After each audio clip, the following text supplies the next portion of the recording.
Double-double, just goes into the wall today. And He and Nelly. And I at halftime and then in the second half, I said, will someone else step up? We need one or two more. And then DJ made some great plays. Billy turns it over and does some stuff, but he makes plays. So you got to let him turn it over some.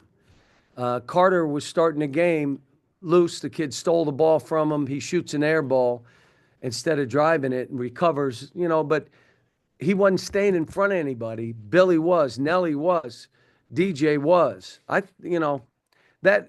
Vandy, obviously, a pretty good seed in the NCAA tournament. They've gone in this league and done some unbelievable stuff.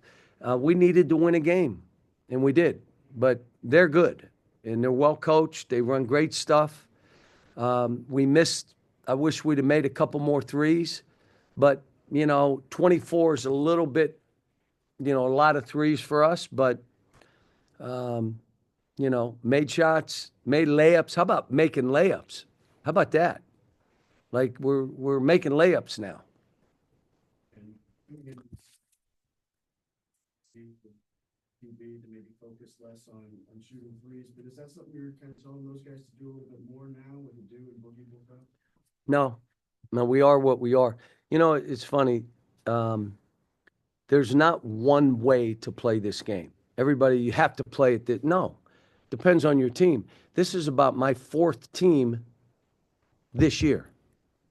Like now Boogie and Adu's out. I got a new team. I said to the guys, why am I still tweaking stuff? And they said, well, you're looking at tape. No, we're a different team than we were 2 weeks ago, and we got to figure out how we have to play to win. Defending and doing some of this stuff has to be what we do. And again, just so you know, we got smoked by South Carolina so bad, I never looked at the tape. And I told the team, the reason I didn't look at the tape, that wasn't my team. So why would I watch it? That's not my team. I mean, we were so bad. We were 0 for 17 from the three. We're getting, I don't even, missed free throws, missed layups, missed one-footers, missed everything, shot 15%. And I just said, look, it was a dud, next game. And, but I'm happy for Trevin. He, it's been a up and down road, but I keep telling him, you got stuff that a normal guy doesn't have. Now bring it. And I told him, I'm going to hold you accountable. Even though you play well, I'm going to still get on you to listen, to focus and lock in, to go after every ball. But went to a small lineup today, which we can do against Vandy, but there are other teams it'll be harder for us to do. So that means we'd have to play two bigs. You walking around on the court with Byington before the game. What have you think? What have you thought of what he's done? Oh, he's unbelievable. But I went to Wilmington. He went to Wilmington. So I went up to him and said, you broke all my personal records. I was there a year and a half. So he laughed and said, you still have the leading free throw percentage at Wilmington, and I'm second. And I said, I knew I beat. And then I made him tell my staff because they didn't think I could play. And I went down and made him tell the staff what. So we just, he's a terrific coach, really good guy. And he's come in here, and you could see a culture that he's building and what he's doing. And let me just say this. I went to that practice facility. Have you all been there? It is ridiculous how nice it is. The weight room. I said, well, how many sports are in here? Basketball. What? You could have 9 sports trained in the training room. They could do all 12 players at one time because they got 12 tables. I don't know if you have enough trainers, but the gym, the locker room, where they eat. I mean, I'm telling, this is where I used to change for games, in this room. The commitment they've made here to basketball is showing and coming through. And my hat's off. Look, administrations win championships. Basketball coaches can win games. but you got to be all in, and it's got to be everybody. And it appears that everybody's all in right now. So I'm just, guys, we needed to win the game. You know what I'm saying? We had to win one of these two.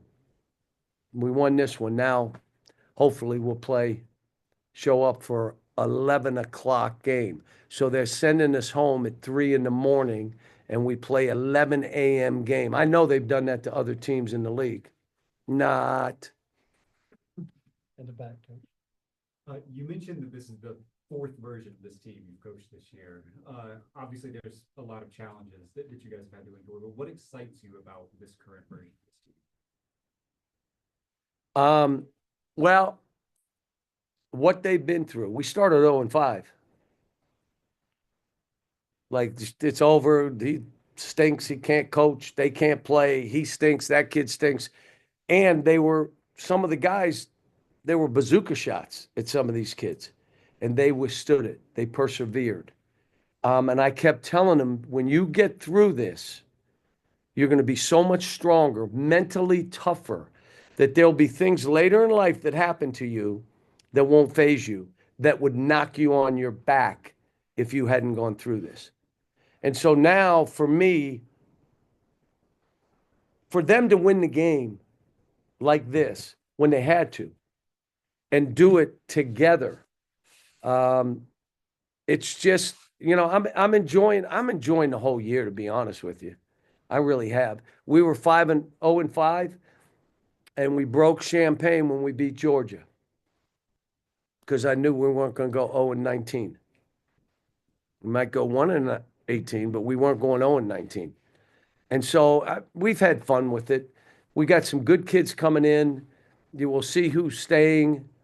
Go get some other stuff. And I just want, again, like Arkansas to be that team. The kids want to play there.